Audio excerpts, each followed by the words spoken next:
Here we go. Thank you so much, Don. Well, good afternoon, good morning, good evening, one and all, for our Sunday gathering. For some people watching, maybe possibly even the room, it is actually Monday morning.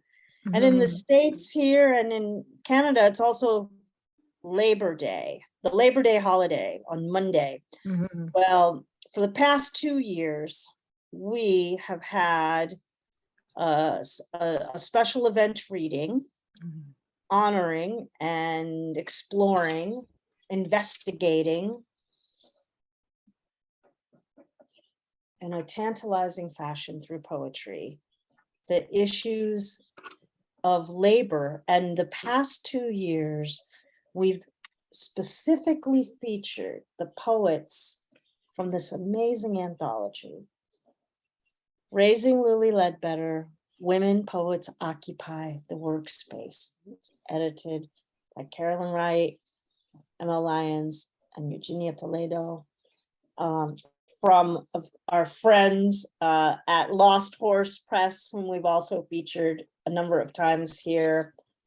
The reading today is not exclusively from the anthology. I hope we'll get to hear some poems from the anthology. I expect that we will, because today our poet's focus has expanded to be on the topic of labor and all of its facets. You are determining what the word means and how you're bringing it to our stage here on Cultivating Voices live poetry for our Poets Focus special open mic today on the theme, the word, labor. Well, we have a full roster of poets raring to go already. And I am going to just make a few more remarks and get myself out of the way and start introducing our poets, who will have about 4 minutes or less. Those of you that take less time, you're creating a little bit of space to hear another bonus poem from our poets who are already on the waiting list. And I will aspire to get to as many folks as I can off the waiting list. Well, I'm your host, Sandy Yannone, for Cultivating Voices live poetry, with incredible thanks also to Don Krieger and Kim Parsons, who help make this forum tick. This is our first reading of September, and moving forward, starting in our fall season, we're kicking off our fall season after a brief little hiatus of 2 weeks. So thanks for coming on back after our 2-week break. We're going to be having our Poets Focus readings on the first Sunday of every month moving forward, and we'll be featuring a new book showcase in the month, and then just wild card open mic. So be plenty of opportunities for folks to read in the open mic, and we'll also get to be hearing from folks who are publishing, our members who are publishing their new books up and coming. So again, let me get myself out of the way here. Just remind you all that it's 4 minutes or less. That will allow us to get to folks onto the waiting list. And thank you so much, one and all, for coming to this special reading today. We've got a great audience here assembled in the Zoom room, and I know, as always, we've got folks watching out there in Facebook land on our Cultivating Voices live poetry page. Welcome to you as well, and of course those of you who will be watching the recording after. Well, without further ado, let me get us right to our first poet for today, and we'll travel over to that great state here in the United States of New Mexico, and we'll begin with the illustrious editor and host extraordinaire himself, the one, the only, Billy Brown. Thank you very much, Sandy. Just a little picture of the cover of the 3rd issue of our new Fixed and Free Poetry Quarterly, which I just received from the printers and have sent out about 70 copies so far. Also in the chat, I put information about how you can contact me if you wish to sign up to read at a Fixed and Free reading. One has to have read a poem at Fixed and Free in order to publish in our quarterly. So without further ado, here's my Labor Day poem, Labor Day 2022. Do you know that labor unions made the following 36 things possible? Weekends without work, all of your breaks at work, including lunch breaks, paid vacation, family and medical leave, sick leave, Social Security, minimum wage, the Civil Rights Act prohibiting employer discrimination, 8-hour work week. I have to find my scroll. Overtime pay, child labor laws, Occupation Safety and Health Act, the 40-hour work week, workers' compensation, unemployment insurance, pensions, workplace safety standards and regulations, employer health care insurance, collective bargaining rights for employees, wrongful termination laws. I'm not going to finish the whole list. I am a proud member and leader of my faculty union, United Academics of University of New Mexico. Why did we unionize? Because of years of low wages, mistreatment, and disrespect from UNM administration. Our new provost at the time wrote a letter to the editor of the student campus newspaper saying, if I had a vote, I would vote against the union. Fortunately, 90% of the contingent faculty voted for the union and 70% of the tenure stream faculty did likewise. Nevertheless, at every opportunity, the administration and particularly this provost have fought tooth and nail against everything the union has requested and demanded. Is it any wonder then that he wrote the letter? The provost was so far out of touch with faculty on this issue. Here are 3 examples.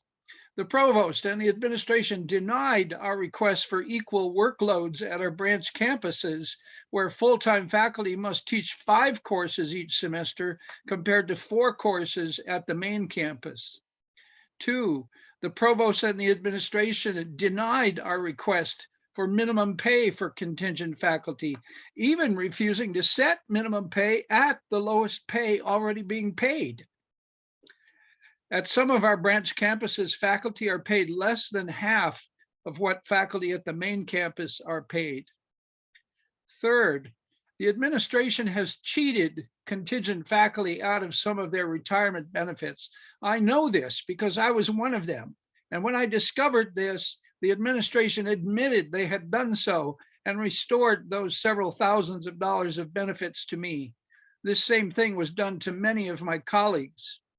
So on this Labor Day, I am grateful for our right for our faculty to unionize, even though the administration sought to deny us that right, claiming that contingent faculty are not really employees.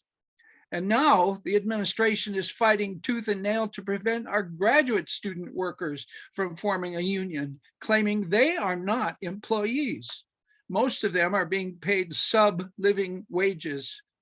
It may be high time for many faculties all over the country to take over the administration of our colleges and universities and kick the bastards out, some of whom are making over 10 times as much money as some faculty members, and fighting to keep their thumbs on the rights and livelihoods of many of their faculty.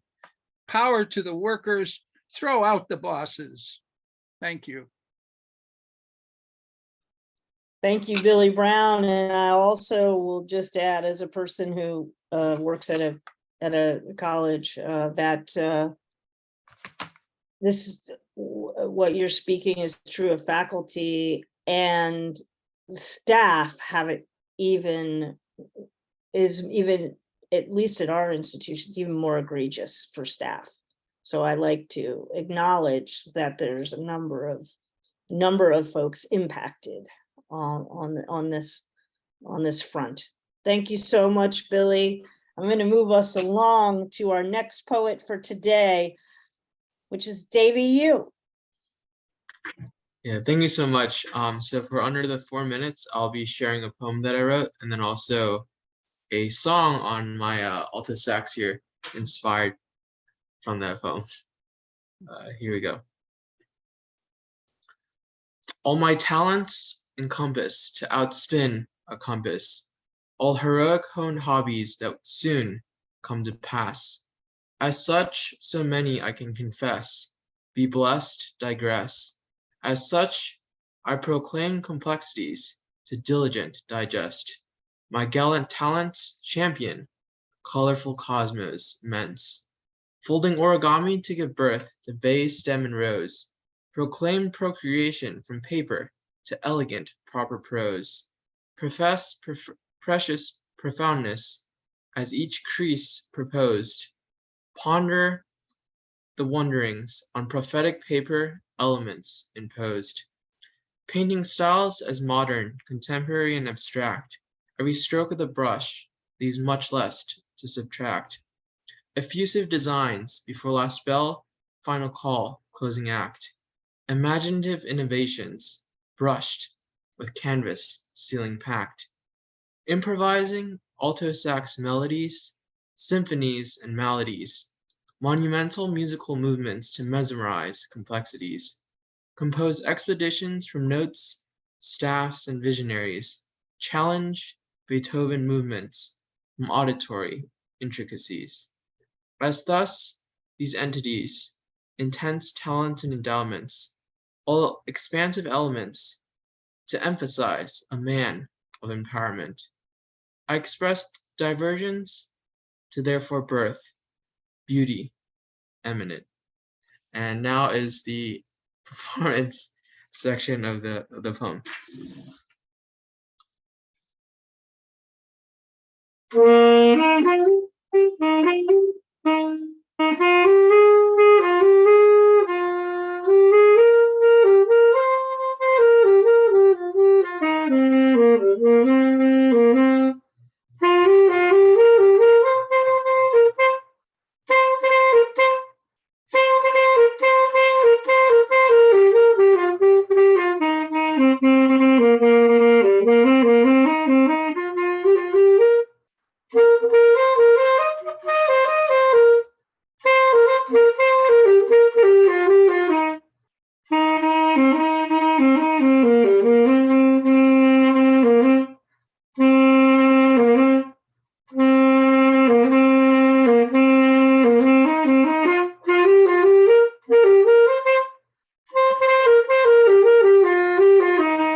Oh, Davy, you fabulous. Bravo. You've been, I believe, our first saxophone soloist on Cultivating Voices Live Poetry. Thank you so much. Oh my Thank you gosh. so much. I'm Oh, glad to, yeah, I glad to can't wait for share the as next always. time. Beautiful. Thank you. Well spent 4 minutes. Well, next, oh, just like all, I love it. Oh, Giulio Magrini. Hello. Ciao, Bella. And congratulations Thank you. on your book. Thank you. The Color of Dirt was released September the 2nd. So it's new, and I'll repost contact information with respect to the book. But right now, there is an Italian proverb that Josephine LoRe and I want to impart to you. And that's right, Josephine. I'm sorry to use you. che semina le spine non può camminare a piedi nudi, which means those who sow thorns cannot walk barefoot. Now, this is for our corporate friends, of course. These death considerations for the contented, each breath a sin against nature, a transgression against humanity, an offense against spirit, false anxieties, sham apprehensions, breath stinking and wicked through counterfeit existence. Time to go. Your presence stains and contaminates devalued real estate, intimidating every aspect of the planet with your nasty presence, your rights anathema to existence. No positivity and love have been proffered. You pollute the land further for your tax-free projects. You hire lobbyists for the purpose, and misinformation is the game plan. Ensconced and perched on purple cushions, smiling and posing for the camera with your issues, your shiny shoes and teeth. A quote for the media, clamoring for your opinion. You tell us that it will not be a problem, or let me check my calendar, resembling a devious digital Buddha. Suddenly, the statesman transforms to grifter Hyde, the carny man and his shill, working the crowd with his ballyhoo slang, the thrill and ecstasy of the game. A calliope whines in the background. Theft and poverty are soundtracks playing immoral and whimsical notes, and no one is inspired to dance. The marks feel the shame of the long con. They live in the forever of the game, empty, sad, and without hope for themselves or their children. The carny washes his face and adjusts his proper tie. Dr. CEO must attend a business meeting, a schedule to be observed, affairs that rise above the trivial and common. Misdemeanors not monitored in this category. Suddenly visions flash before me and the realization of apathy for death is clear.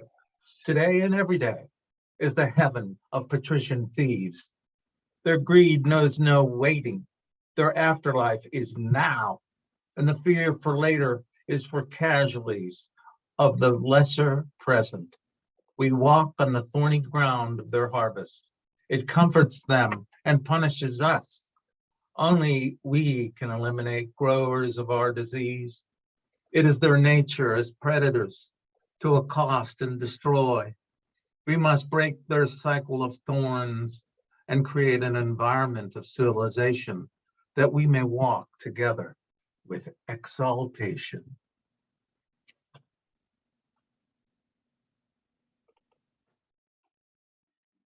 You've just been listening to Giulio Magrini.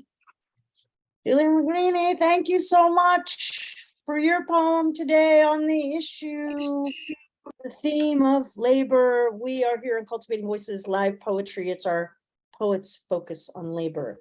Poets decide how they're going to present their poem to 4 minutes or less. And we get to as many folks as we can here on our live open mic. Thank you so much. And again, congratulations on your new collection. And I expect we will be seeing you in a future new book showcase to feature The Color of Dirt. Folks, of course, feel free to also use the chat today respectfully to, one, if you want to post things about upcoming events that you have or your own collections or anything, those poets who are reading, if you want to put something in the chat about your latest collection or an upcoming reading that you're having or hosting, feel free. And of course, those of you in the audience, feel free to, here in the Zoom room, to use the chat respectfully to send the love and the love and appreciation for what you're hearing today on our Poets Focus on the theme of labor. Well, next we're going to hear from Ken Burch, followed by Mary Louise Kiernan. Hello. Welcome.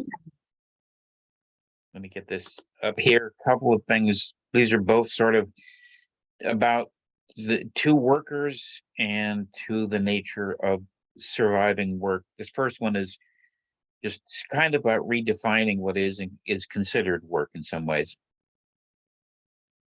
Without you, nothing happens in this land.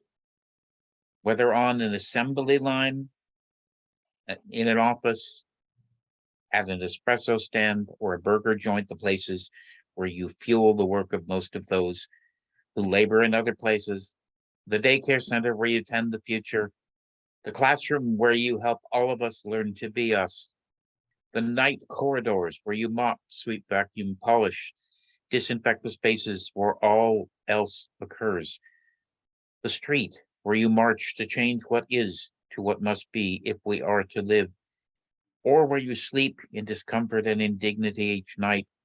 Your labor, the simple task of remaining alive, of asserting as much as must be done. I am here. I deserve to be here. I am of you. All that you do is needed to keep everything else in the state of motion in which it must be kept. Thank you for what you bring to all of us. You are of us all. All of us are of you. And the second one is more or less called Laboring Within Walls. It's longer, but I'll try to get it. I think I can get through this. Sort of not letting work do to you what it can. Whatever you do, when you do, what you do not wish but have to do, wherever you do what you do in the places they require you to be or stay for now when you do, whoever you must be for now when you do what you do for now just to live, have to do what they, who by chance, who by luck, who by throw of the decide you must be to do what they say you owe them to do. Know well, know without saying no to your depths, know more than you can know. What they say as they watch you over the screen, over your shoulder, over your desk, under their breath is nonsense, is rubbish, is lies, is nothing they have any right to stick upon you like a label. No and no and no, you are not, you are not, you are not worthless, useless, shiftless. You are not, you are not, you are not dead wood, dead weight, dead loss. You are not, you are not, you are not expendable, dispensable, recyclable. You are not, you are not, you are not only, solely, merely here just for use, here just for their use, here just until not of use. Not you, not any of you, not any or all of you, all of you, all of you, all of you, of us, all of us, all of us behind all walls, all of us kept apart from us by the walls, all of us taught to hate and fear the rest of us, each hate and fear a wall, walls millions of miles thick, walls billions of megamiles high, walls impenetrable, unsmashable, irremovable, as long, only as long as we agree that they are, as long as we agree with those who insist. Who are they, even as they never were? Walls those who insist we live within them need us to believe are there, or they who insist on them will be there no more, need us to hate us, or we will hate them, or we will see we no longer need them. We never did, as we never needed Pharaoh, Caesar, king, slaver, emperor, czar, magnate, robber baron, manager, celebrity, influencer, or reality star. Reality star. We are not nothing. We are not nothing. We are not nothing. And we do not need the walls which are there only because we believe they are there. The walls confining each and all of us in who we are in this now where we breathe, yet do not live, where we do, yet never are, where we are never who we are. Yet where we are is not where we must be. Yet this now is not the only now that can be. This is this now. This will not be the last now we will reach. The next now, the now that will be fully, deeply now. We make this now the then it was meant to be. When what is us, what is the ember within each of us, kept glowing by the fuel of the us, each of us, all of us have the will to be, live to be, finds the weak point, the thin bed on the cheap plywood, the spot they or we did not glue fully clothed. There's always something like that in any job where corners were cut to make one day's balance sheet. balance out whether it does or not. The ember will find air, release the flame we kept hid till now, and each flame will touch each of the others, will burn away the walls that never really were, and we will see each of us, all of us, and we will know there was no need for the walls, and in that shell we will build. Know that. Know the scowls, know the marks made on checkboards, know the warnings issued behind doors will, in the end, be nothing, and we will somehow, some way, in the end, live as we were meant to. Thank you. Thank you so much. You've been listening to Ken Burch. Really appreciate always hearing how you weave your words together. It's a very unique voice and how you put the poems together. So appreciate you being here today on our Poets Focus on Labor. And again, I'm wanting to get to as many people as we can. We have enough people on the wait list now. We know we won't get any further than what we've got, and if we can get through that. So I'm going to keep moving us along, folks. And next we'll be hearing from Mary Louise Kiernan, followed by Josephine LoRe. Welcome, Mary Louise. Great to have you with us today. Thank you, Sandy. So I have a very short poem to read about work, but I have a little announcement to make. It has to do with poetry that I wrote and also that Don Krieger wrote. And we both had work published and translated into Italian. I never thought that could ever happen. Don has had other works published in other languages.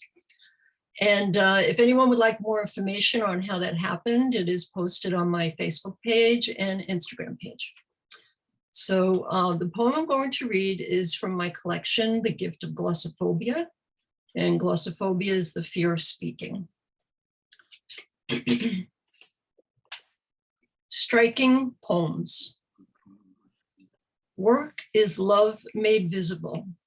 Khalil Gibran. She sees panhandlers with signs that read, "We'll work for food," and wonders, do they mean to say, "We'll work for love"? Her ancestors forged on, struck sparks as blacksmiths, forced metal with hammers, clawed to pull out nail heads, slid strike plates to sew clothes, held stitch rippers to start over, sacrificed selves for love of other. Their granddaughter, destined too to rise up, silently writes down, scribbles in print, scripts on paper, clacks typewriter keys into letters, saves words linked to hard drives, struggles to chisel fine lines, struck by the metal and hearts of those who labored before her and watch her work at striking poems.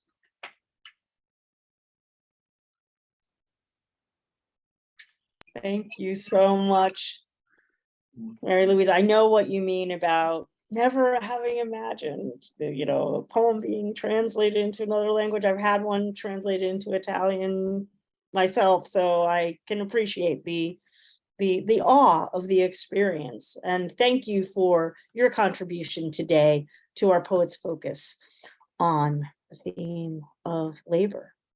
Well, next we go to northeast to Calgary, and I am so pleased to have Josephine LoRe joining us today, and Josephine will be followed by Harvey Soss. Thank you, Sandy. I'd like to acknowledge the Indigenous peoples that have made this territory, this land theirs for centuries: Piikani, Siksika, Kainai, Nakota, and Tsuut'ina. And I'm going to deviate a little bit. The labor that I'm talking about is a different kind of labor. It's coming to terms with death. So this summer I had a lovely visit with my father for about 2 weeks, and we both knew he was at the end. And I wrote a piece, and then I wrote a piece after he passed away as well. So absolutely trigger warning. This is stuff that's quite raw. The first poem was inspired by a prompt by Robert Frost, which I'll read before I read my poem. When, to the heart of man, was it ever less than reason to go with the drift of things, to yield with a grace to reason, and bow and accept the end of a love or a season? And my poem's called To Sit Quietly. Ah, such treason, to sit quietly with death, to not shake his cold grip from my arm, to know he waits expectant in the hall, my father's ragged exhalation tainted by his breath. My father's face grown gaunt, teeth missing from his skull, fingers spectral, and sometimes his gaze dimmed as if he sees us only from afar, a figment of himself wavering between this realm and next, like summer bed sheets flapping in the wind. Photographs bring heaves and tears as he recalls the young man he once was. He moans in his sleep and he talks in his dreams. Emaciated legs no longer hold his withered frame. He winces when I tend his wounds, but brightens when he says my name. And I think death must mean no great harm, for 90 is a long time on this earth. So I no longer resent the tender touch of that which I no longer dread. But oh, what anguish to sit quietly with death and not shake his cold grip from my arm. The second poem, I'd gone into one of my writing circles. Thanks for your comments, everybody. And poetry is a way for me to process and to heal and to kind of make sense of things. And the assignment for the free write was to think of a time of day, and I chose after lunch, 1:30 or 2, but somebody else got my time and I was given 9:30. And because of being in Toronto, it was actually 9:30 when I was writing. So this is the autobiography that I wrote that night. It's called 9:30. It is 9:30. My body says sleep. My mind says rest.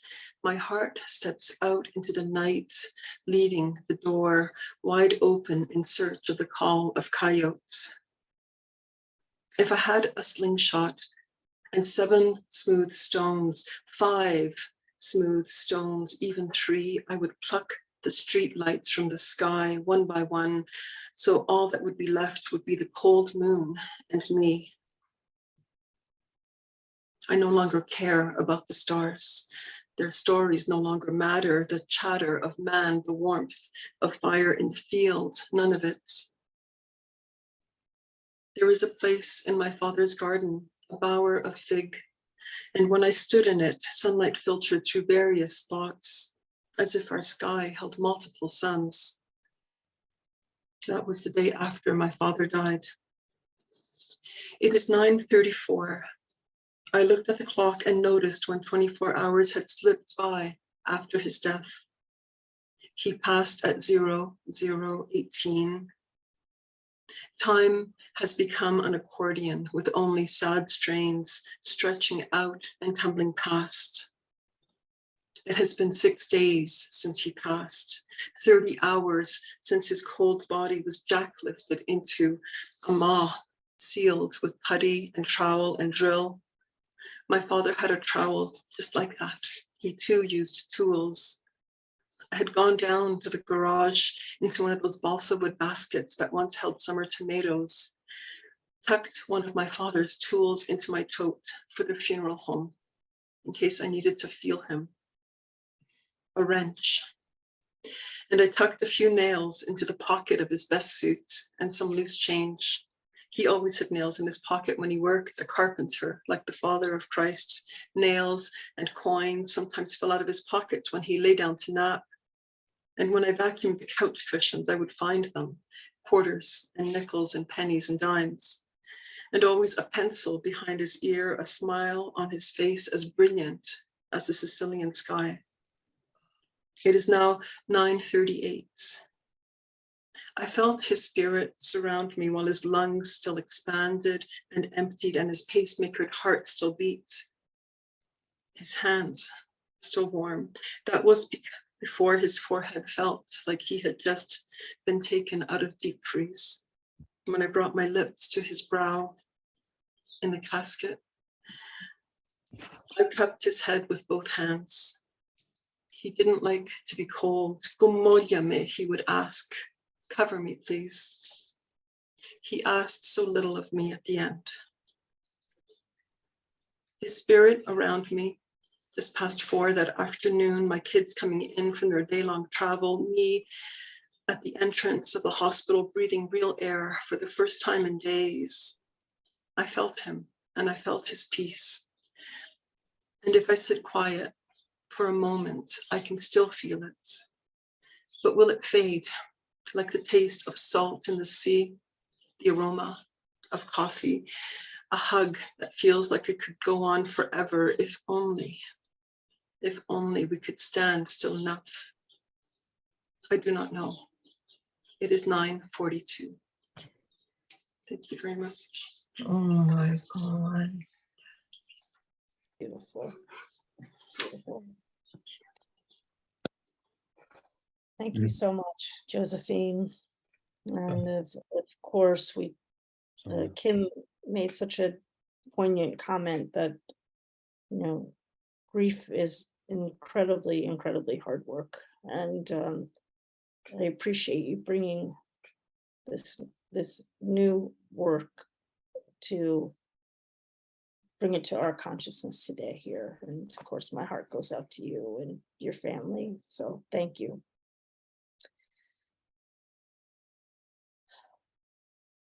I'm going to move us along, my friends. Keep breathing, keep breathing, keep breathing.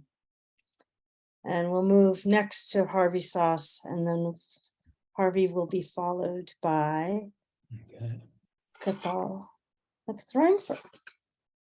Can you hear me? You're good. Okay, fine. Some notes on the 2-part poem I'm going to read, which relates to a time when we labored across country and covered wagons. The Eddy and Foster families referred to were among those trapped with the Donner Party in the Sierra Nevada mountains in 1846 to 1847, most of whom didn't survive. Forlorn hope is a term referring to a largely fatal attempt to escape Donner Pass. And Chief Truckee of the Paiutes was known to be friendly to settlers seeking passage to California or Oregon. A lake named after him was renamed Donner Lake after the loss of the Donner expedition. Now let me find the poem. This is called Incidents and Accidents in Pursuit of a Manifest Destiny. 1, last surviving member of the Donner Party. Mostly I missed dessert. We ate them all. Funny the manner in which I learned to clean my plate. I was only a child, remember. At that age, I should have been feeding on mother's milk, not on mother and brother, on Eddy or Foster kids at Truckee, now renamed Donner Lake. Certainly, they didn't smack of chicken, as some have claimed, sinewy and hard as the frozen ground they died on, snowed in. After the oxhide was gone, we chewed on skin. We children sucking ourselves to sleep on pinky fingers that passed for pacifiers. After this experience, I would not kiss the ring finger of the Queen of England, as too much reminding me of those months at Donner Pass. Later, at Sutter's Fort, Bear Valley, rescuers would sometimes joke that females went down easier, softer, less chewy.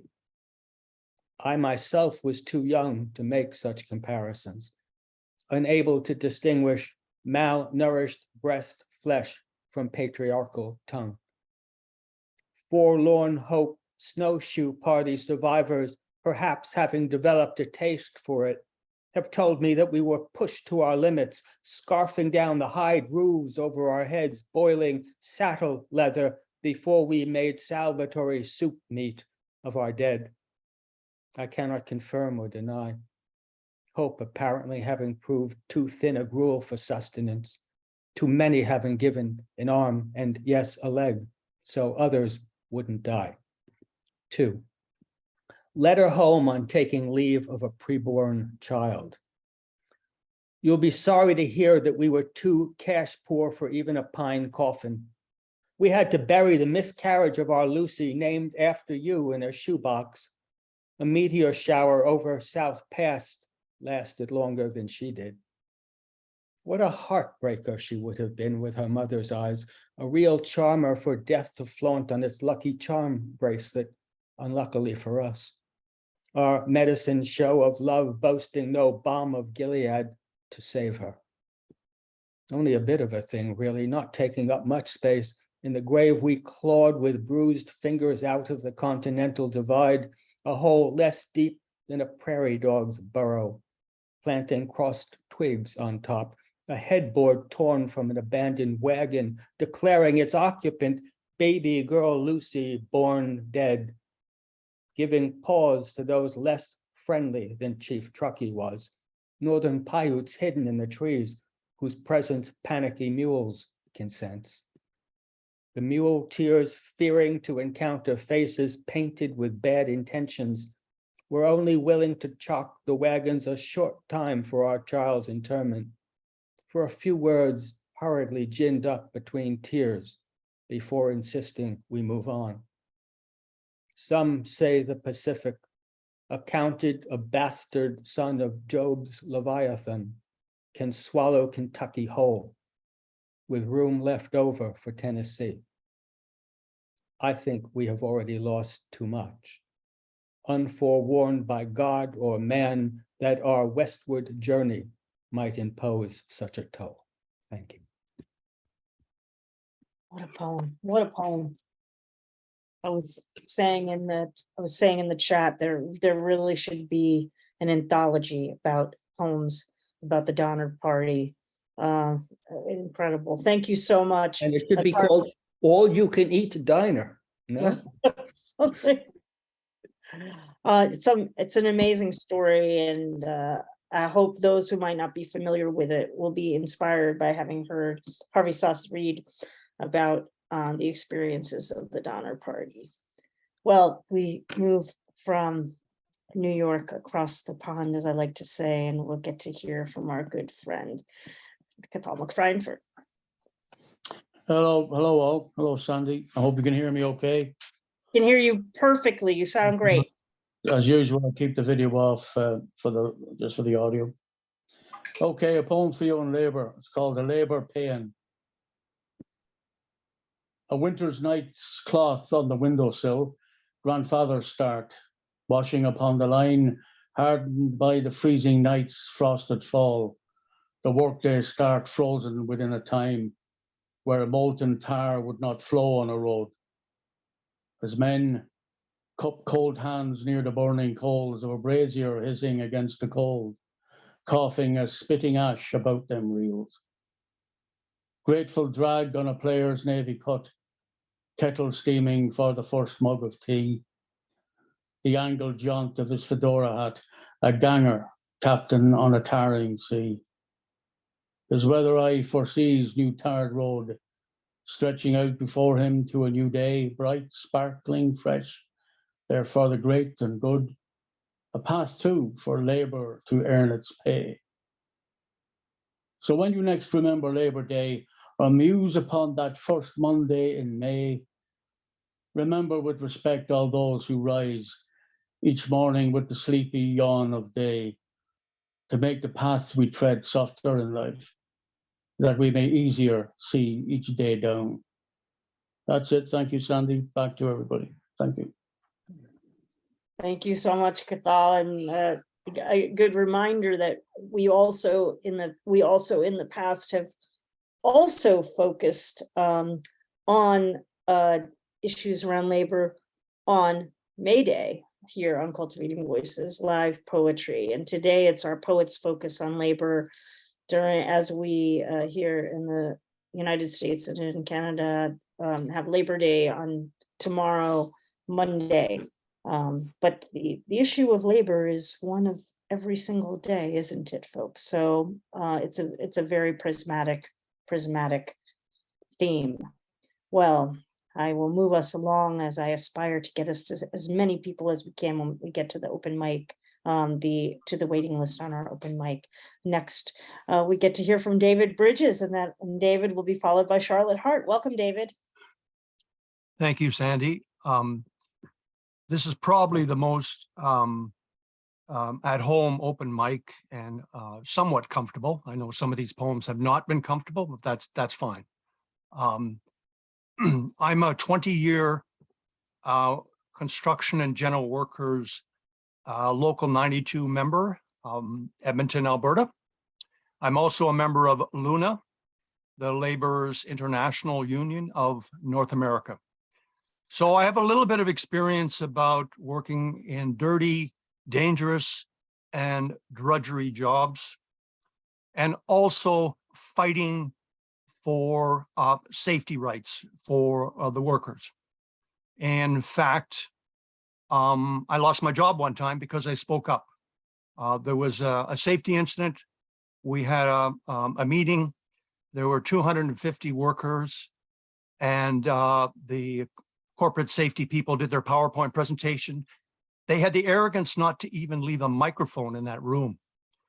But I was at the back, and I was ready, and I pummeled them with questions, and they were very squeamish and uncomfortable. After the meeting, my fellow workers shook my hand and said, "Well, it was nice to know you, Dave." And a week later, I was laid off due to a shortage of work. We were in the middle of the construction project. There was no shortage of work. But, I have my principles, and I am proud to fight for the workers when others are terrified to speak up because they're afraid of losing their job. It's just a job. And I go to bed with a clean conscience and hit that pillow knowing that I did my best. I was at the Sun, I was on night shift, and I was at the Suncor refinery coker complex, and I was in an elevator and it broke down. And I was with another worker, and he was an ex-coal miner. And we were there for several hours. So he started telling me stories and stories. And one of these stories I put into this poem. A trigger warning. This poem has rough violence content. The designated hitter. Johnny never played baseball, but he could hit. The men of the deep called him the hitter. It's a tough, dangerous life down below, stuck all day in a noisy rock tunnel coffin. Desperation leads some coal miners to leave fast. That's when Johnny's shovel bat worked.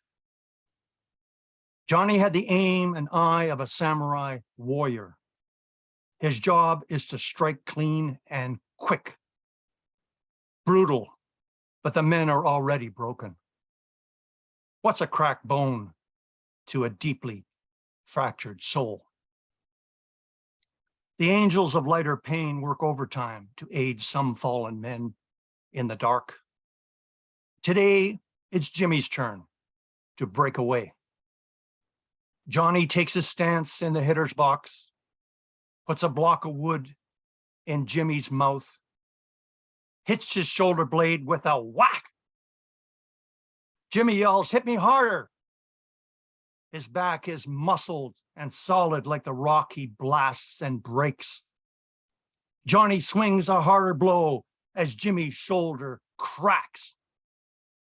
His body rocks, chokes on a gulped scream. Johnny's hit a major home run for the miner with a slumped shoulder. Jimmy can run home to his pregnant wife and stop running a little while for his life. Spitting out the wood, he staggers to the elevator cage, a freer man. He's earned a 6-month pain vacation. Jimmy rehearses his official story of the falling rocks. in a loyalty locker all workers share. But Johnny misses hitting the phantom monkey on his back, the one with the bloody question mark, deeply cut into the bones of men's being. Thank you so much. It's David Brydges. Powerful poem, powerful poem.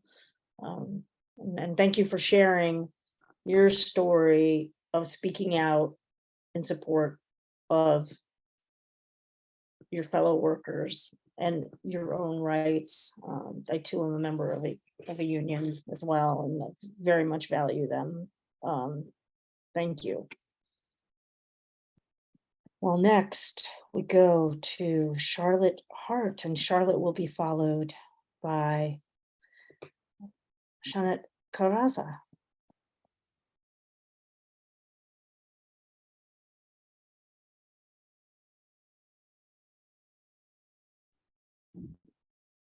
Work, labor.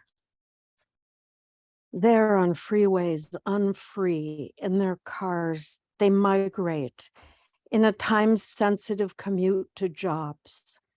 The train's Doppler, and the travelers go in a daze each day to offices and factories. Buses open and close their hungry metal mouths, consuming and releasing the passengers as they travel to earn. In the air, flying through the clouds, meetings are planned, deals drawn up, the market checked. What is work but the effort to support a need or a dream for self or others?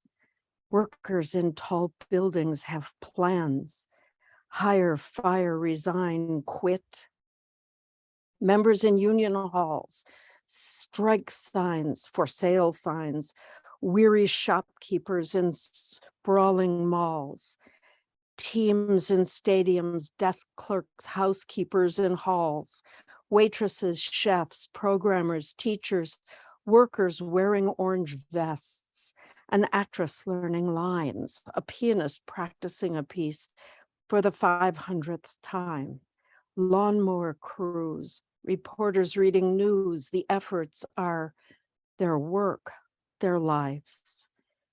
Sometimes labor is inspiration and art, but work is for the most part a yoke of money and the need to spend. But look, in this room, the lovers are breathing quick breaths together. He's holding her hand. She is dilated and in a labor of love.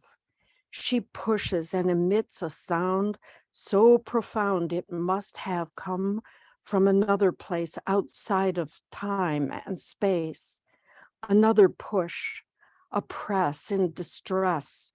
This is labor beyond commerce, a moan, transcendent moment, presence of the unknown. Curled in her womb, time stands still as the future kicks. Eternal passage, ocean of desire, tactile fire of submission, labor sublime. She is pushing her love into freedom, into light, a unique soul, stressing for blessing, coming now, a dream to earth, a breath, a scream, birth. Oh, we have conquered death. We have given our truth a future beyond us with a name, consciousness, and a life, our joy. The lovers and their boy begin new work that they know as grace. They will labor to serve and deserve this holy favor.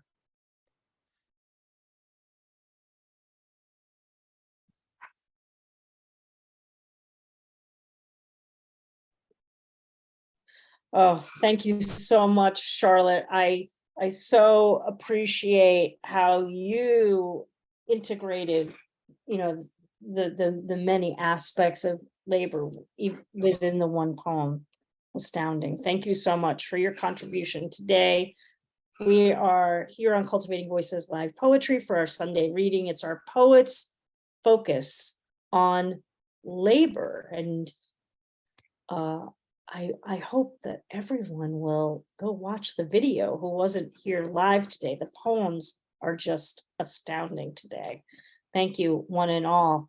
I move us along to our next reader for today, Xanath Caraza, and followed by Jennifer Elise Wang. Welcome. I'm so glad you're with us today. Thank you. So I'm from the anthology on this, belonging to the section of Arts and Sciences, my poem, Macuilxochintzin.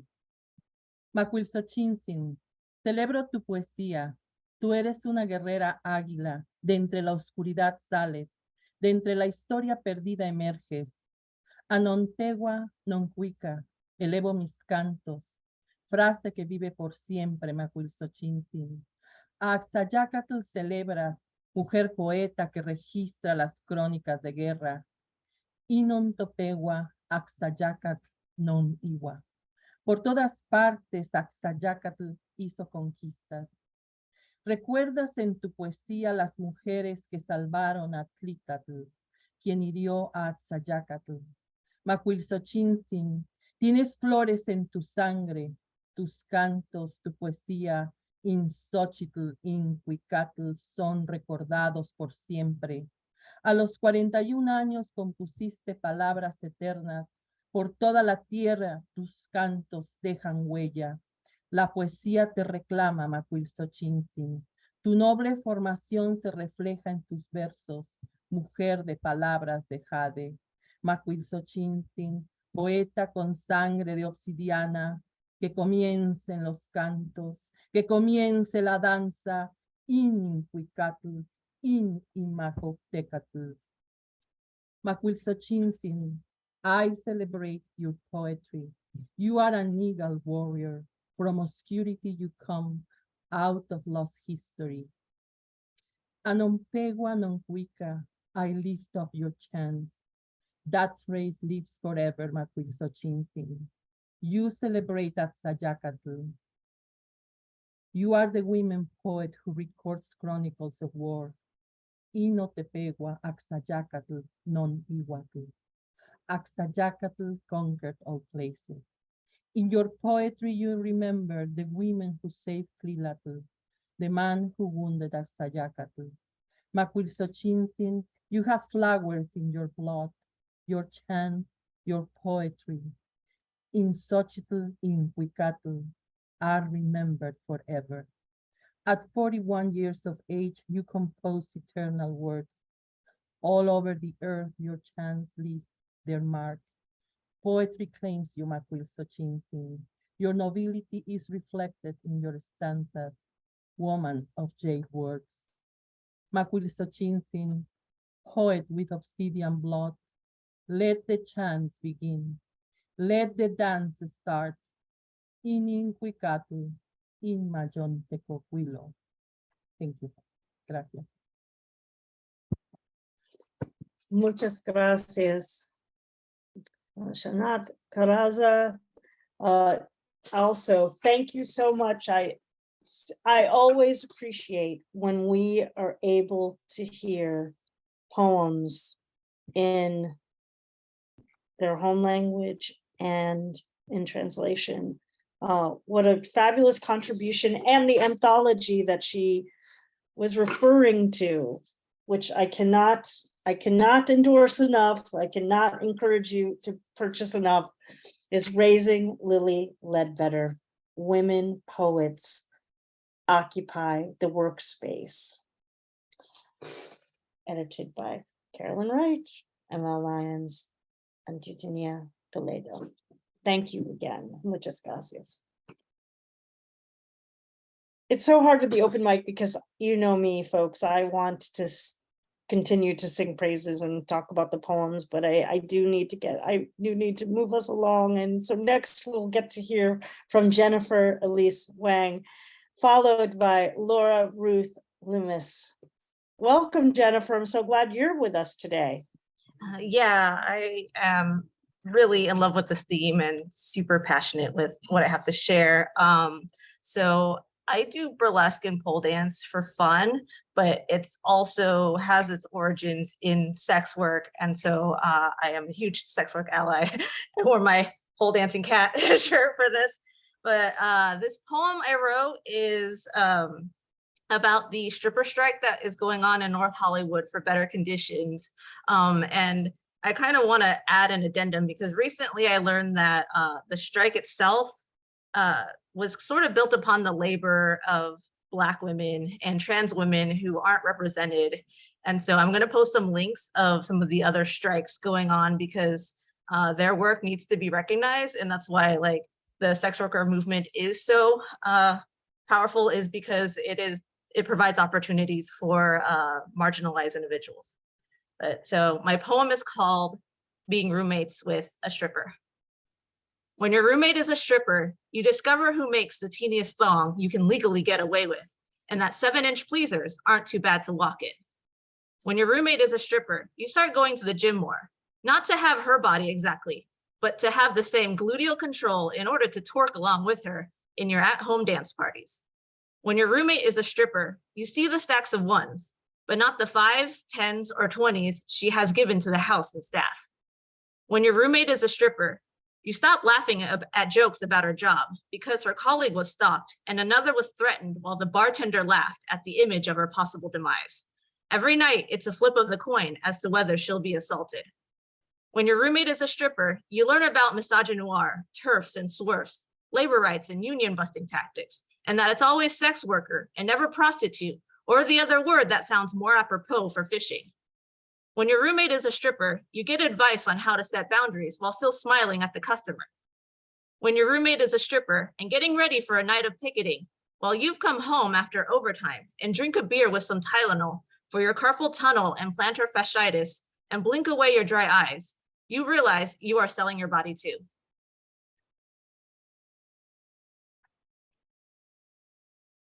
Jennifer, Elise, Wang, thank you so much for bringing these issues to our program today. Folks, look for what Jennifer will be putting in the chat. Again, we're focusing on the theme of labor and you know, who labors and all different aspects of it. And I'm very grateful that we had a poem about sex workers today on the program. Thank you so much, Jennifer. And we will next hear from Laura Ruth Loomis, followed by Don Krieger, before we head to the waiting list where we'll get in as many folks as we can. Thank you. Hi, I am an antisocial social worker, and this is from Workers' Right, Tales from the Couch edition. It's called Protection. The social worker on TV has a pinched face, glasses on a chain, a harsh gray suit with a choking collar, gray hair in a bun so tight it's cutting off the circulation to her brain. She has a degree and no children. She doesn't have a first name. She's probably never been 30 minutes in the same room with an actual child. She calls her clients those people. She has appeared on your doorstep because you're temporarily on welfare and she's heard you have a dirty house. Her white glove inspection comes up clean until she spies a stuffed animal out of place. Instantly, she rips the baby from your arms and drags off the 5-year-old who's yelling, "Mommy, don't leave me." She hands you a 6-foot stack of books with titles like Principles of Appropriate Parenting and tells you if you can read your way to the top, you'll get your kids back. She hurls your children into the car and you never see them again. The social worker on the other channel eats a lot of donuts. He comes to your house when the screams get too loud for the neighbors to ignore. You know him by first name because the neighbors have called him 47 times before. He calls children cases. You offer to show him the welts on your back, but he has 4 seconds between you and his next case, and he hasn't forgiven you for interrupting his paperwork. He tells your dad not to do it again. Your dad calls your 2-year-old sister a bitch, and she jumps because she thinks that's her name. I walk a line so narrow, it casts no shadow. I'm the surgeon who decides when a family is so diseased, we have to amputate a limb. I wear a mask of frost and thaw out the tears when I get home. You won't find my face on any channel. I don't have children. I do too much paperwork. I don't call anyone those people. I've caught myself calling children cases, and it's always a sign I have too many. Kids do call me by first name. Some of them hug me. Some of them braid my hair. My house is dirtier than yours. Once I did take a baby from his mother's arms.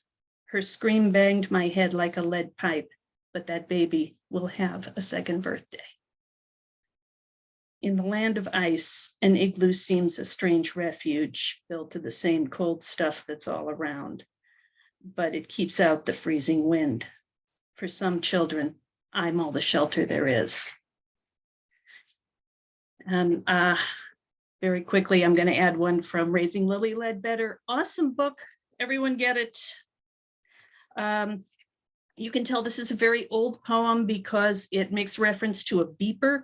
So any youngsters here, that's how you got hold of someone in an emergency before there were cell phones. Social workaholic. I write reports while talking on the phone about a different case. This evening, I'm about to take my files and notebook home. A mother wants to talk. I don't have time. I mix up names. Now they're all named caseload. Home visits every month? Girl, that's a joke. Just tell the kids to line up by the road and wave as I drive by. Pretend we spoke. My car, my office, which place do I live? A lawyer wails, she doesn't have a beeper. Between the foster parents, relatives, parents, and kids, I'm everybody's keeper. Biology is what finally protects us. Thank heaven I was not born ambidextrous. Thank you. Fabulous. Thank you so much, Laura Ruth Loomis. Tales from the Couch is the book, but of course we got to hear one of the poems in Raising Lily Ledbetter. It's page 162, actually. Thank you so much, Laura. And now for our final feature in the official open mic, we turn to Don Krieger. Thank you, Don. Always happy to have a poem from you in the program. Thanks, Sandy, and thanks, Laura. Those are powerhouse poems and kind of companions to mine. These poems appeared in professional journals, one in the American Journal of Nursing and the other one in Neurology. Sunday morning surgery. Radiation had saved her, left her neck atrophied, skin like paper, withered carotid, now near closed, downstream clot pulsing, poised to kill. The breathing tube is wrong. Their voices burst out, panicked, that fragile skin and vessel, bulging white, scope blade hooking down her throat. I called to the surgeon, get in here before they kill your patient. He pushes them aside, removes, then replaces the tube. Her signs turn lifeward. Another skirmish won. Small victory. Battle fatigue. The surgeon carves, dissects, sears the bleeding. The anesthetist, numbness, paralysis, stupor. My part, to hear and report each limb's electric murmurs, the brain's muffled replies, mixed with the whine of machines, arrogance, fear. We fight for normal life on waking. We trust normal will return for us. They are out there, our charges, 10,000 who woke well, those who did not. I don't recall their faces, just the smell of blood and burning. the urgent charge, uphold life, sick wonder when the lamp goes dark. Why did I have to see that?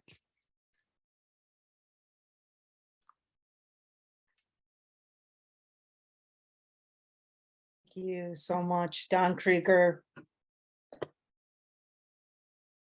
Don, actually, you have a lot of poems that connect to this theme, and I appreciate them very, very much. Everybody, we are moving now to the waiting list, and I'm going to extend the reading a little bit. Let's get through it. Let's get through everybody. We'll stay to the half hour if that's okay, everybody. And if you can't stay to the half hour, it's only 15 minutes longer than we had anticipated. That will get us to everybody on the reading list. Hopefully, it's one poem, and we'll start with Carolyne Wright. Well, thanks so much, Sandy and Kim and Dawn and everybody here who's been reading powerful work. I'm going to read one poem from the anthology, not one of mine, but this is Leslie Newman's poem, which is on page 110. This is my favorite to sort of lighten the mood a little bit, but also, you'll see. It's called Adjustment 1, Shifting Piles. I place a pile of credits to my left and a pile of debits to my right. After I type the numbers from the debits onto the credits, I pile the debits on top of the credits. Then I pull the carbons from the credits and separate the copies into piles. I interfile the piles and bring them over to the files where I file the piles and pull the files, making a new file of piles. Then I make files for the pile that had no files and put them into a new file pile. I take the new file pile down the aisle over to the table where Mabel makes labels for April to staple. I take the new labeled staple file pile back down the aisle over to the file to be interfiled with the pile of filed files. After I file April's piles, I get new debits from Debbie and new credits from Carrie. I carry Carrie's and Debbie's debits back to my desk and place a pile of credits to my left and a pile of debits to my right. After I type the numbers from the debits onto the credits, it's 10 o'clock, and we have exactly 15 minutes to go down to the cafeteria and drink coffee or go out into the parking lot and scream. One of the best descriptions of the minutia of work circa 1974 that I've ever heard of. Fantastic. Thank you so much, Carolyne. And we should both reach out to Leslie and let her know that you read the poem today on the program. Will She'll do. Will do. appreciate it. Let's Will do do. that. Thank you. The poem is from Raising Lily Ledbetter. Women Poets Occupy the Workspace, from our editor. All right. Co-editor, I should say. Thank you. All right. I'm moving us along on the waiting list so we can get everyone in. And we'll next hear from Lenora Good, followed by Susan Young. Good afternoon. Mine is not a labor poem exactly, but I figure anyone who has gone through COVID has definitely labored. There you go. There you go. Yep, that's right. Day 6,486 of COVID-19 lockdown. All young men in my city now earn money delivering groceries to us old farts and fartesses. There are 2,369 ways to prepare cabbage to eat. I'm still working on how many ways to cook an egg. Vodka on Fruit Loops ain't half bad, but Irish cream on Cocoa Puffs is better. have given up on wine, too afraid that grape stompers have COVID feet. Or is that cloven feet?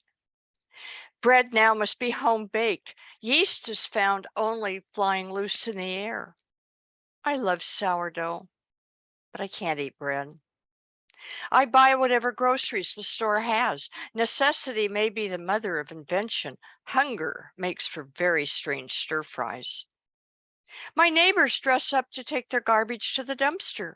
I'm still in my jammies at bedtime, but I do put on shoes. The batteries in my bathroom scale have died. Does it matter?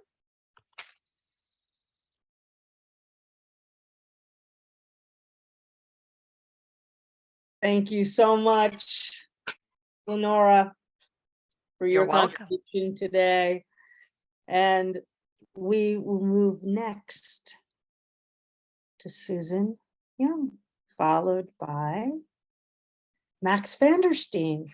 Welcome, Susan. I'm glad you're with us today. Thank you. Okay, so it's kind of hard for me. Well, I've been writing about work anyway, but this is I guess a short synopsis of prose about my work I've done in the past. And in the background is an abstract painting I call Kimono, but that's for later.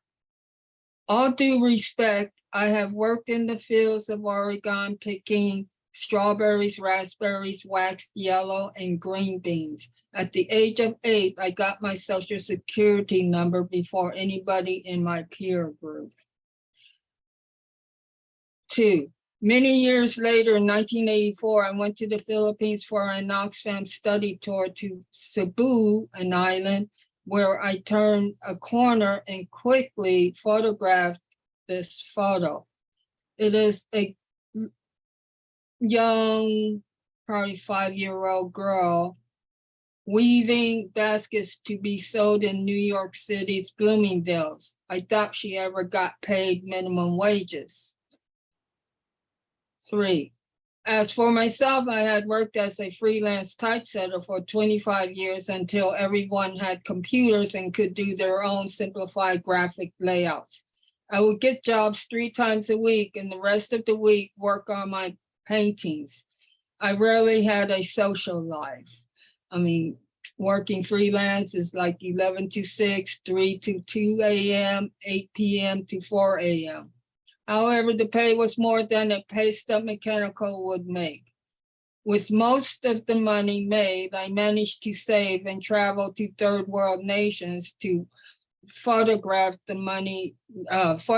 how local people work and survive under worse working conditions. Unfortunately, Americans are not interested unless we are invading their territories. After working as a full-time employee at the American Museum of Natural History, I encountered the glass ceiling. I worked there for 8 years until I mentioned Save the Children for a misjudgment by the authorities or administrators. I got booted out for being a whistleblower. I used my vacation time to attend a women's Buddhist conference in Leh Ladakh, North India. There, I saw many women working hard as an agrarian feudal culture according to Buddhist texts. Especially if she wanted to be spiritually educated, she would have to work in the field 6 a.m. to 6 p.m. and then in a poorly misshaped nunnery to learn Buddhism texts, reading and writing until midnight. And the cycle continues in North India. One of my last jobs was working for the Brooklyn Daily Eagle that has a long historic background. I felt honored to be in the journalistic environment. However, due to sexual harassment, I could not continue there if men are constantly lifting and unzipping their zippers in front of me. Thank you. Thank you so much, Susan. And, what a great prompt for, for what you've modeled for us, that, that we could all use the lens of the different jobs we've held to talk about the issues connected to labor and labor rights. I really appreciate how you structured the poem through the work that you've done. And yeah, I would encourage folks to, follow suit. It's a great prompt that you've modeled for us today. Again, thank you very, very much. I so appreciate you being with us and taking us on that journey. Thank you.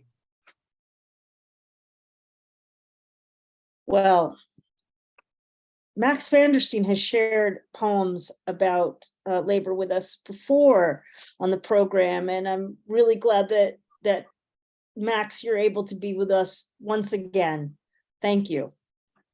Yeah, thank you, Sandy. I really appreciate that you added on the waiting list, and I do get an opportunity to share once again. It's kind of difficult for me to choose a poem, actually. As you said, I've written so many, some of which are in this book, which I read from on the New Book Showcase here on this platform. Like David, I'm a worker who's worked on many industrial plant sites as a retired member of the plumbers and pipe fitters. So I've written many poems about the work sites and the labor parabola, but this one is a rather recent one I wrote, and it's called Laws of Work. Work can be defined as the act of engagement in a mental or physical activity in order to gain results or earn a living out of these processes of productivity.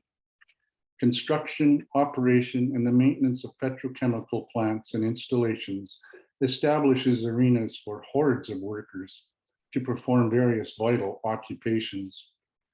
The hours of work are arduous and burdensome for days upon backs of employed men whose skills are used sacrificially in a slick oilfield battleground for financial dominion. Drudging and unsung, the forces of labor, like cogs in the gears, grind on in endless vocation, working countless forced shifts that wear many men down to propel processes of the corporation. Abrasion, exposure, fatigue, and maltreatment are symptoms of an antagonistic system displayed when mechanism or methodology consists of misuse, considered to be custom. Any neglect and disrespect for maintenance of crucial components within those plant processes in time leads to breakdown or inefficiency, which introduce systems to unneeded distress. Disregard and arrogance wear on the masses, but in accordance with Ohm's law of resistance, the longer is the circuit of servility, greater grow calls for equality's insistence. Part 2. Work can be defined as the exertion of force required to overcome existing resistance or measure of energy transfer that occurs when moving any object over a distance. The application of pressure is transmitted in equal magnitude, as Pascal's law asserts, to each and every point within a closed system in all directions based on how much one exerts. According to these hypotheses, it's assumed pressure increases when the volume is compressed. Correspondingly, the resistance increases when masses are systematically oppressed. Two pistons, which are variably advancing, double the impact on the absolute pressure, where one will register internal surface force and, gauged by Boyle's law, it is easy to measure. But there are no dials to calibrate the leverage exerted to manipulate repercussion or the levels of despair and disenchantment produced through operational corruption. The only indications are in the numbers, reading out percentages and capacities of optimal production and profit margins versus duration of life and casualties. terms often used in financial references to the length of useful serviceability of equipment components and materials, and also forecast workforce manageability. Recognizing that there can be no reliance in principles like the law of averages, realize Newton's laws of motion call for equal and opposite reactions against such ravages. Or 3, work can be defined as the act of bringing things to a desired condition or consistency by squeezing, kneading, or any other technique that uses actions of persuasive persistency. History has hammered the factions of labor through perpetuation of acts unsavory and a division consistently reinforced, beginning with the inception of slavery. Incessantly beaten by statutes and standards, we're besieged by a recurrent cruel regimen of hunger and poverty used effectively as coercive powers which impel ranks of men to comply with detrimental work conditions and the consequential malformed identities created by imbalanced manipulations, simply to survive and support their families. If the gap is never bridged, divergence widens. It shifts. If shifts never cease, the cycle keeps spinning. When balance is obstructed, the system wobbles, and when fairness is withheld, there is no winning. At what point do we dare to gauge the social slide that has resulted in such an unjust divide? It takes no laws of science to believe in truth. Just take instead the 1% as ample proof. Thank you. Yeah, the 1%. Absolutely. Wow. Thank you so much, Max. Max Vandersteen joining us from Canada today. And we move now to, I believe Isaac Cohen is with us still on the program, followed by Lynda V. Crawford. Yes. Hi, Isaac. Yes, thank you, Sandy. Thank you, Kim. Thank you, Don, all my friends in the world. Isaac Cohen, the grain of sand. Yes, 2 brothers were walking barefoot in the streets of Dardar city. The throne created a sandstorm. 1 grain of sand entered a woman's eyes.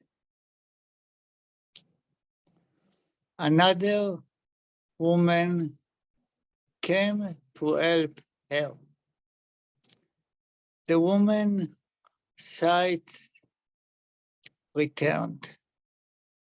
They saw the 2 brothers and they decided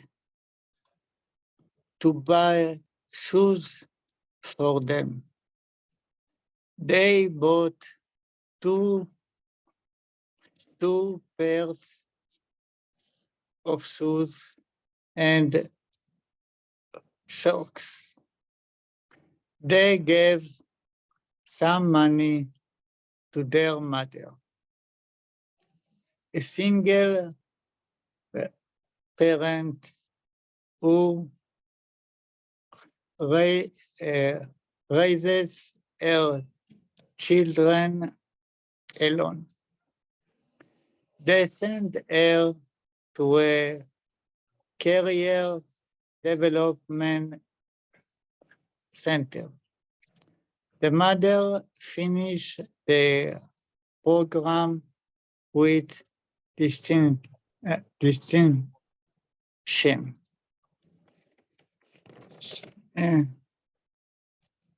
She opened a cosmetic clinic. At the opening party of the clinic, the throne sent bright lights. and an aura appeared on each of the charitable women. The mother set aside a title of her profit for buying shoes for poor children. God was happy and blessed the city of Dardar with a lot of money. Thank you, Isaac Cohen, Israel. Thank That's you. Isaac, it's Isaac Cohen. Always, Yes. always love having Isaac Cohen joining us tonight from Israel. Thank you, Isaac. Yeah, We will thank move you. next to, we've just got a few more readers to go on our wait list, and we're going to get everyone in. And our next reader is Lynda V. Crawford. Lynda, so good to see you today. I know, likewise. You know, I come and stay behind camera always, but I know you do. I felt compelled to at least try to read this time. This is such a wonderful space, so thank you so much. And just a brief note regarding the poem I'm going to read. It's really speaking about the issue of women working within the home, how that's dismissed as women's work and not valued, and I'm coming to it through the game of jacks, which is dismissed as a girl's game. You will hear me say fat pork. I do need to let you folks know that that is the colloquial name of a fruit in Barbados. It has nothing to do with meat or weight. So let me begin. Dexterity. Hear it? A scraping of knuckles as your hand grabs the right amount of metal spikes, edges soft and round to protect innocence. Sixes and sevensies. Can you see your swiftness, the sweep and swoosh to take in all life has to give before your tiny bouncing ball drops? Your skill as you shift joy to your weak side, free your public palm, grab a descending star in a moment of risk. Can you catch that falling sun? Sixes and sevenses, see how you buy dexterity with less tried aims, your imbalance of grip, dust covering your fingers, knees scrunched, toes bent, just enough vernix on your skin to glory in play and sound. You were yearning for the new world's promise. No heavy water pail at the standpipe, pad on head, stiff spine, limber neck.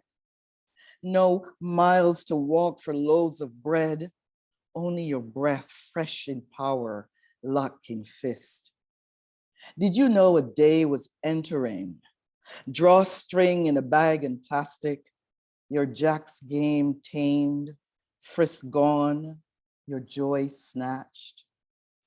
Old jacks in tin cans capture breadfruit and fish cakes, fat pork and period blood of puberty, swooping in laughter, reveling in rub of prize against palm, youth gripped in glee.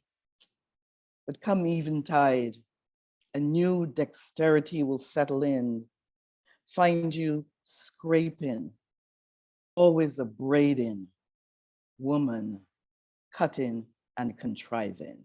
Thank you. Wow, what a poem.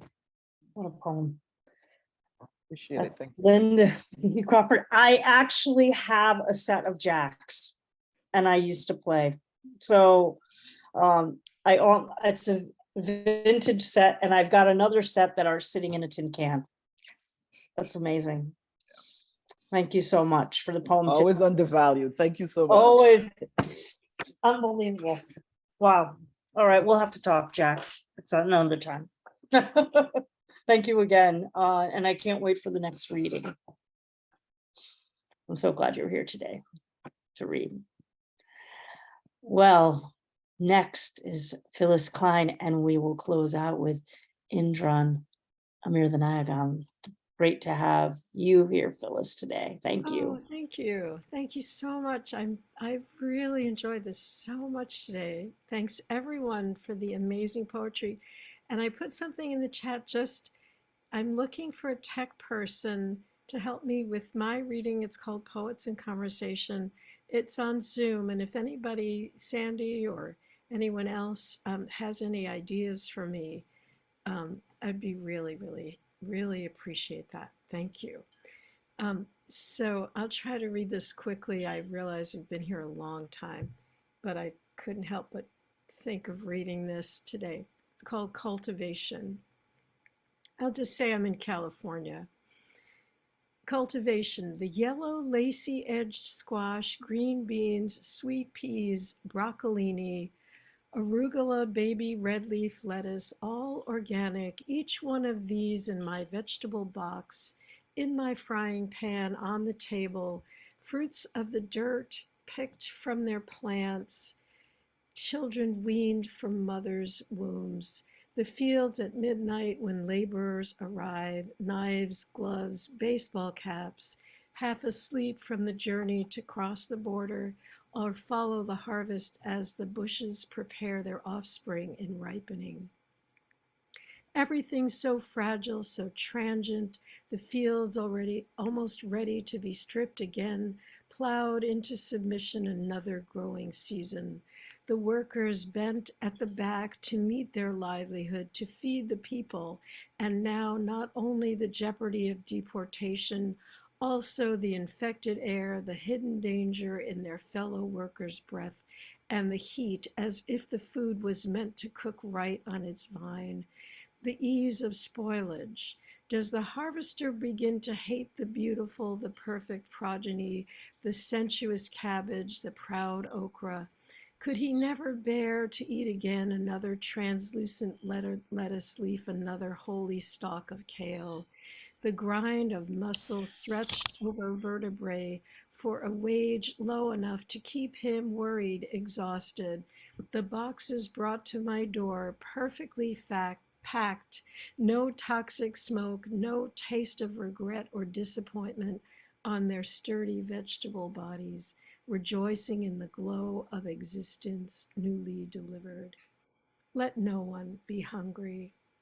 Let me bow to the backs that bent at the hip to reach the carrots, the hands that held the knives to cut broccoli, the hearts that persevered next to the beat of the harvester machines, the rhythms of feeding.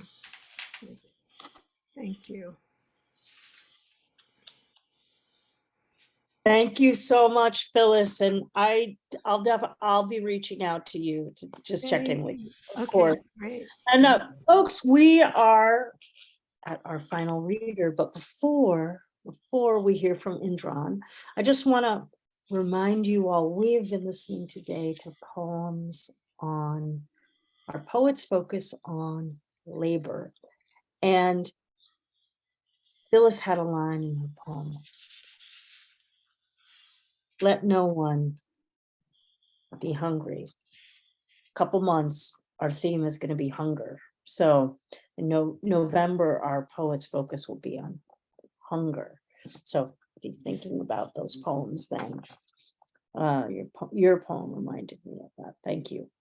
Well, it's always good to see this international host and editor extraordinaire and human extraordinaire, poet extraordinaire, Indran Amirthanayagam.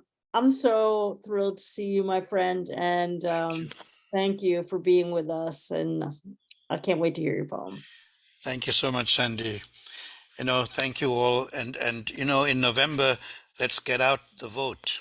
Let's get out the vote against hunger, against homelessness, against war, against suffering, against dictatorship. Let's get out the vote. Now, when Ruth Bader Ginsburg passed away, my dear heart and partner in poetry, Sarah Cahill Marin, who is a poet and also a lawyer, took her pen, her legal pen, and went up to the steps of the Supreme Court, and she laid it down, an offering. And so I wrote this poem, which comes from my book, 10,000 Steps Against the Tyrant. I'll read that for you for Labor Day. The Return. The pencil is magic, leaving it an offering on steps of the court. Then the call from the DA's office for a second interview.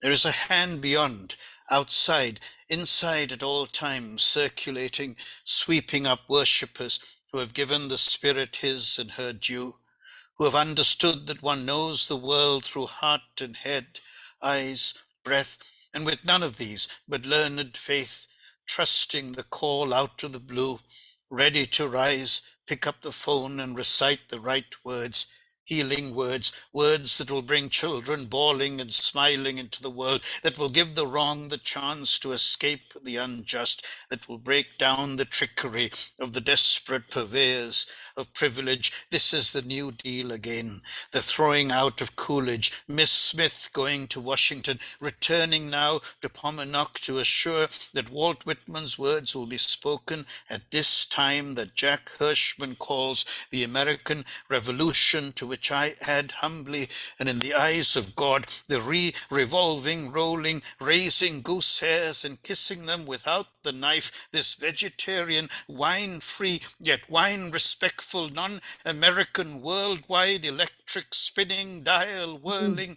whirling from Paumanok to Washington to Frisco Bay, light as a feather rolling on wind streams, and to my heart and yours, I too am walking now and about to run. Do you see me, light and hope-filled, grateful that the word is in good hands and coming back to the island from where it walked abroad, coming back strong. Thank you. Wow. Thank you. Wow. Thank you. Thank you so much for this chance. Always, Thank, and for all you do. thank you so much, Indran. And I want to just say, in the spirit, I have a Ruth Bader Ginsburg finger puppet that a friend gave me. So I'm bringing, and to remind you all, I don't know. It seems a little strange. I'm not thrilled that she gave it to me, but here's Ruth today. And I want to remind you, it's a perfect poem to end on. We've been reading poems today from all over the world, folks that have joined us, and a number have been reading from Raising Lily Ledbetter, Women Poets Occupy the Workspace from Lost Horse Press. And if you read the introduction, you'll read about Ruth Bader Ginsburg and about her dissent in the Lily Ledbetter case, which is what led to President Obama then in 2009 signing into law the Lily Ledbetter Act. So if you want to know about that history and the connection to Ruth Bader Ginsburg, it's a fabulous, fabulous introduction to the collection. Well, I'm gonna close out today with one final poem. I don't, you know me, I don't always often do this, but today I wanted to do it for a couple reasons, and I'm gonna put my mom on the spot a little bit. In my signed copy of Raising Lily Ledbetter, Women Poets Occupy the Workspace, I have tucked a picture of my mom when she was at one of her first jobs. She worked in an insurance company in Hartford, Connecticut. And there's my mom sitting at her office. This probably would have been 1963 or so. And in honor of that job, and in honor of my mom, and in honor of a poet that lived and worked and passed away here in Olympia, a poet a poet that many folks in the States know about. Her name is Lucia Perillo. I wanted to read Lucia Perillo's poem that's in the anthology. This is called First Job, 17. Gambelli's waitresses sometimes got down on their knees, searching for coins dropped into the carpet, hair coiled stiff, lips coated in that hennaed shade of red, the banner color for lives spent in the wake of husbands dying without pensions, their bodies used in ceaseless marching toward the kitchen's dim mouth, firm legs migrating slowly ankleward. From that kitchen doorway, Frankie Gambelli would sick a booze eye on them, his arms flapping in an earthbound pantomime of that other Frank, the swooned over. You old cunts, he'd mutter. Why do I put up with you old cunts? Never managing to purge his voice's tenor's note of longing. At me, the summer girl, he'd only stare from between his collapsing red lids, eyes that were empty. Once I got stiffed on a check when a man jerked crazy-faced out of his seat, craned around, then bolted from those subterranean women, sweaty and crippled in the knees. Though I chased him up the stairs to the street, the light outside was blinding, and I lost the bastard to that whiteness, and I betrayed myself with tears. But coming back downstairs, my eyes dried on another vision. I saw that the dust trapped by the restaurant's plastic greenery was really some residual light of that brilliance happening above us on the street. Then for a moment, the waitresses hung frozen in mid-stride, cork trays outstretched, like wide-armed reeling dancers, the whole some humming and benevolent machine that knew no past, no future, only balanced glasses and the good coin in the pocket. Sinatra was singing Jealous Lover. All of us were young. That's a poem by Lucia Perillo called First Job, 17, reading from Raising Lily Ledbetter, Women Poets Occupied the Workspace. Well, everyone, you have occupied much time with us here today on Cultivating Voices, sharing the poetry on the theme and the word and the work of labor in all its incarnations. I thank you one and all, and let me remind you who we heard from today. At the top of the hour, it was Billy Brown, Davy Yue on the sax, Giulio Magrini, Ken Burch, Mary Louise Kiernan, Josephine LoRe, Harvey Soss, Cathal Mac Threinfhir, David Brydges, Charlotte Hart, Xanath Caraza, Jennifer Elise Wang, Laura Ruth, Loomis, Don Krieger, Carolyne Wright, Lenora Good, Susan Jung, Max Vandersteen, Isaac Cohen, Lynda V. Crawford, Phyllis Klein, Indran Amirthanayagam, and yours truly reading, Lucia Perillo. Again, I thank you all for being with us here on this day before Labor Day here in the States and in Canada, and you know, keep writing those poems. The labor of love is poetry. We all know that. We continue to do it. You all do it so well, and we are all the better for being able to hear your voice here on Cultivating Voices live poetry.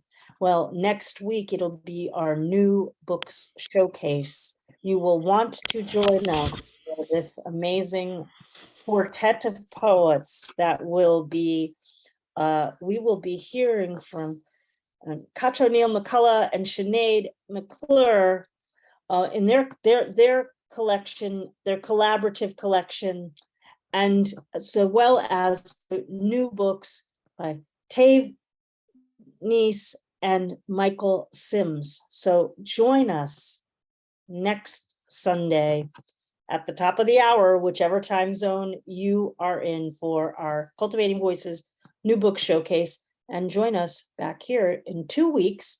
Come early if you want to read, because it's our wild card open mic 2 weeks from now.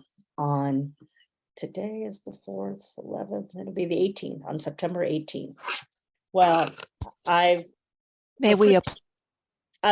I would like to say we should check in and do a little bit of letting folks chime in and do unmute and show our appreciation for all our fabulous poets and our audience. Woohoo! Great reading, everybody. Thank you, everyone, for sharing.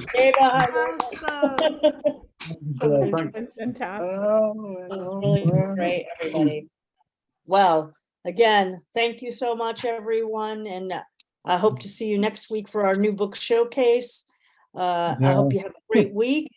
I hope you have a good rest of your day or your evening or your full day into evening, and be well. And as I always say at the end of the readings, take very good care of yourselves, take very good care of your beloveds, and of course, keep writing your miraculous poetry. This is Sandina for Cultivating Voices Live Poetry, with thanks to Kim Ports-Parsons and Don Krieger, as always, for their support of the reading. Can't do it without them, and we cannot, of course, do it without all of you. Stay poetry, and we'll see you next time.